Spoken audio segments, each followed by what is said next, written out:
Hello everyone, मेरा नाम नितिन है और आप सभी का स्वागत है एक और नई यूट्यूब की वीडियो में। आज की इस वीडियो में हम अपने पोर्टफोलियो पर अपडेट्स करेंगे कि क्या क्या पोर्टफोलियो के अपडेट्स रहे हैं।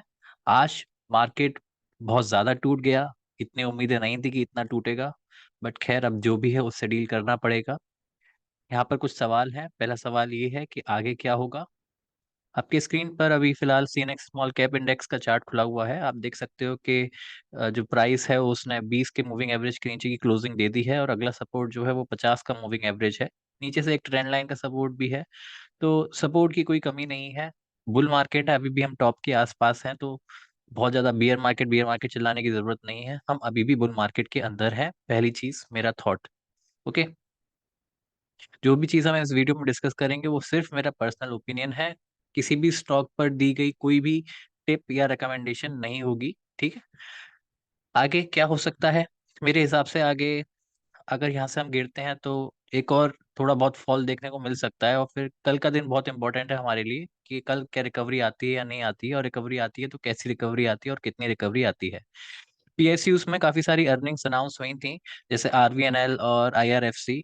तो ये एक बहुत बड़ा कारण हो सकता है कि काफी सारे पीएसयूज में एक समय ही अर्निंग्स अनाउंस हो गई थी, तो ये गिरने का जो मौका था वो उनको मिल गया। ठीक है। लेकिन सर बैंक्स में तो अर्निंग्स आ चुकी हैं ऑलरेडी, तो फिर बैंक क्यों इतने गिरे हैं। ये बात सच है, उनकी अर्निंग्स बहुत पहले आ चुकी हैं, लेकिन बैंक्स चढ़े भी बहुत ज्यादा हैं, तो ये रिएक्शन भी देखने को मिलता है। आप कंप्लेन नहीं कर सकते। पोर्टफोलियो की अगर बात करें तो अभी भी मेरे पास ये Olectra, UCO bank, IOB, central bank मेरे पोर्टफोलियो में अभी भी है। मैं अभी फिलहाल 60% के अराउंड इन्वेस्टेड हूँ, और मेरे पास पैसा है मार्केट में डालने के लिए, बट स्टॉक्स की कमी है।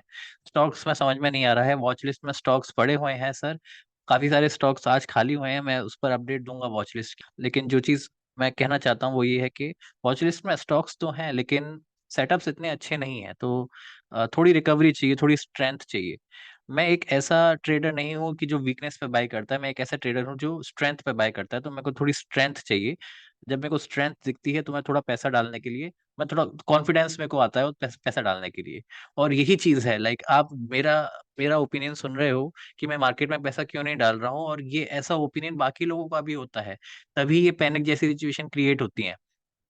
आप देखो ना, जब मार्केट गिर रहा है तो हम जैसे जो बुल्स हैं वो मार्केट में पैसा डालने से घबराते हैं कि भाई हम ऐसे गिरते मार्केट में पैसा क्यों डालें, जिसकी वजह से ये बहुत बड़े बड़े रेड डेज आपको देखने को मिलते हैं। सेलर्स डोमिनेट हो रहे हैं, सिर्फ वही वजह नहीं होती। सेलर्स तो सर डोमिनेट हो रहे हैं, लेकिन जो मेजर कारण है इस सब चीज का वो ये है कि जो बुल्स हैं वो डरे हुए हैं। वो खरीद नहीं रहे हैं मार्केट में, वो कदम ही नहीं रख रहे हैं, वो डोमिनेट ही नहीं कर रहे हैं, वो एग्रेसिव ही नहीं कर रहे हैं, वो पैसा मार्केट में डाल ही नहीं रहे हैं, जिसकी वजह से आपको ये सेलिंग दिखती है। ओके, तो थोड़ी बहुत स्ट्रेंथ अगर मार्केट में आती है तो फिर मैं पैसा डालने के बारे में सोचूंगा। वॉच लिस्ट पर सर अपडेट ये थी कि आज काफी सारे स्टॉक्स बाहर हुए हैं वॉच लिस्ट से। जैसे कि आप देखो ना, मतलब पीएसयू 12-12%, 14-14% डाउन हुए हैं। तो ये अच्छी चीज नहीं है। मतलब ठीक है, आपको गिरना है आप गिरो, 10% की रेंज में गिरो।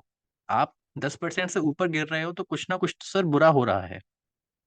वही कारण है पीएसयूज में मैंने कहा कि अर्निंग्स अनाउंस हुई हैं काफी स्टॉक्स में, तो जिसका बहाना लेकर काफी सारे स्टॉक्स गिर गए। जैसे आईआरएफसी आप देख सकते हो, 13-13.5% गिरा हुआ है।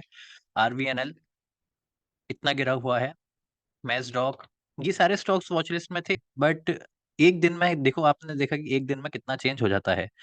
अब क्या है, अब ये है कि सर वॉच लिस्ट की जो मेहनत है वो फिर से करनी पड़ेगी, दोबारा से वॉच लिस्ट क्रिएट करनी पड़ेगी। काफी सारे स्टॉक्स वॉच लिस्ट से बाहर हो गए हैं, तो वॉच लिस्ट में बहुत ज्यादा फेरबदल देखने को हमें मिले हैं।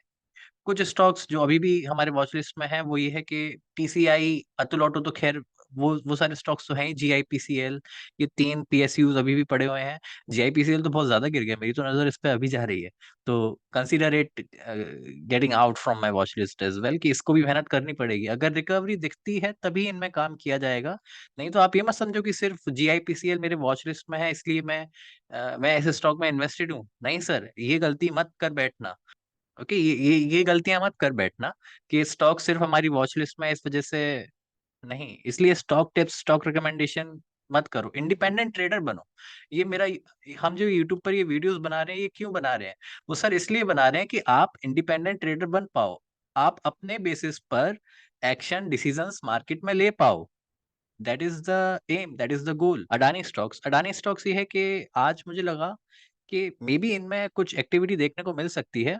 वो ऐसा इसलिए कि ये ज्यादा गिरे नहीं। अगर एनडीटीवी को छोड़ दिया जाए, एनडीटीवी जो एक अडानी का ही हम पार्ट मानते हैं, एनडीटीवी में ही आज बहुत ज्यादा मूव देखने को मिली है। पॉइंट ये है कि ये चढ़ गया था काफी और फिर गिर भी गया। तो इसको आप हटाओ, लेकिन ये जो स्टॉक्स हैं एटीजीएल, जो प्योर अडानी स्टॉक्स हैं, एटीजीएल, अडानी ग्रीन, अडानी एनसॉल, ये 3 स्टॉक्स को मैं फॉलो करता हूँ अडानी में। अगर मेरे को यहाँ पर स्ट्रेंथ देखने को मिलती है तो मैं थोड़ा बहुत यहाँ पर काम कर सकता हूँ, थोड़ा बहुत इन्वेस्ट करने का मैं ट्राई कर सकता हूँ। ये स्टॉक्स ठीक है, चलेगा फिलहाल। ठीक है सर, तो इस वीडियो में इतना ही। वीडियो अच्छा लगा हो तो प्लीज लाइक करिएगा। तो एक मेरी रिक्वेस्ट आपसे ये है कि प्लीज आप कमेंट करिए वीडियो पर। आप कमेंट करते हैं तो मुझे अच्छा लगता है और वो मेरे को एनर्जी देता है और वीडियोस बनाने के लिए। आप में से काफी सारे लोगों ने सब्सक्राइब नहीं किया है चैनल को, please also subscribe to the channel. मिलते हैं नेक्स्ट वीडियो में, तब तक के लिए थैंक यू।